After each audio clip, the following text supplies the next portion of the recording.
Thank you for watching the Eye to Eye Talk that brings you a heart-to-heart talk.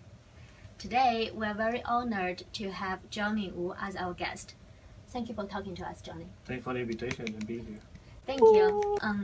Before this talk, we have posted the bio and the activity list from Johnny. As you all know now, Johnny is a civic leader, event producer, and brand strategist. Yes, that's what I do. You have started your own business, the media design image, in 1998 as a student, and you become a very successful businessman. Well, it's not as a student. I started in 1998 as a part-time base. Fortunate enough that through times and to the work I have done, everybody liked it so much that I decided to do it in full-time in 2007. So yeah. Well, looking back to all those years, so do you see any turning points in your path to the success? In 2005, I started making a feature-length movie, and that took a lot of my energy and my time. So I decided to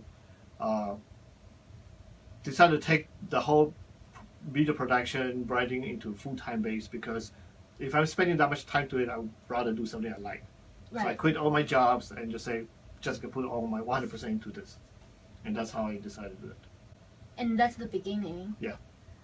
How many clients do you have at the first 3 years? The first 3 years, maybe about 20. That's a very big client base. No, not really. For an entrepreneur. It's almost like one client per month, kind of almost to that point. Yes. And do you start to build your pipeline and your client base from all those like one-time clients and have them on your turn? Because they like it so much, all the clients like it so much, they just tell other people about it, and then just slowly I got more and more. In 2007, I got Vitamix, one of the biggest client I ever had. And then 2010, I had Montanier Casino, Prescott Casino, and so on. So when people see what I do, they like what I do, they just hire me, and then we just do the best we can. For many young entrepreneurs, one of the difficulty is the business development. Do you have any tips for those entrepreneurs how to find their clients, just to have a smooth in the business? I think the best thing to do as an entrepreneur is not only you are good at what you do in professional wise, you also go out there and do civic work. So I'm volunteer as a part of the OCA. I volunteer at other nonprofit organizations. The more I go out to the public, the more people know me as a person. They like me and they say, hey, you know video production, you know marketing, can I hire you too? That's how it is. If you only involve yourself into only business, you're never going to be able to expand.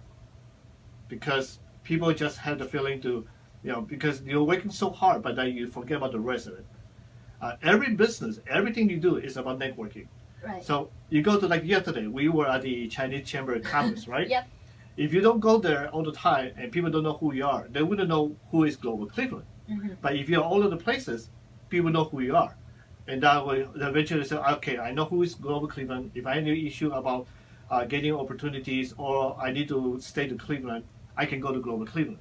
Same thing with business. If you want to sell shoes, you don't just sell to your people. You sell to your friends. You tell your friend to wear your shoes, right? So you give it to them for free so they can walk around with your shoes, and then they'll tell other people to buy your shoes. Well, that's very interesting. And that's something that the Asian community or the Asian business always forget, because they say, I opened a restaurant, I got to work 80 hours a week into a restaurant. But they forget about networking.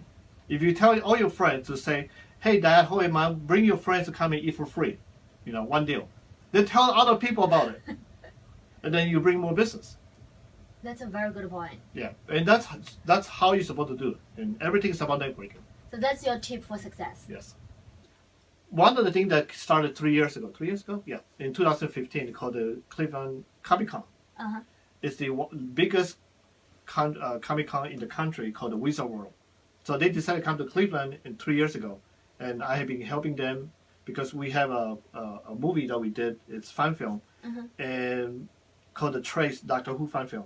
So they gave us a big space, and we use that space to promote and educate people about fan films, and we give away free stuff. This is the third year. So this year in St. Patrick's Parade weekend, which is Okay. March 17th, is the first day of the Wizard World. So 17, 18, 19. Over 200,000 people showed up there.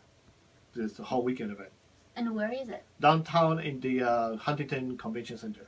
Okay, downtown in the Huntington Convention Center, March 17 to 19. Go check it out.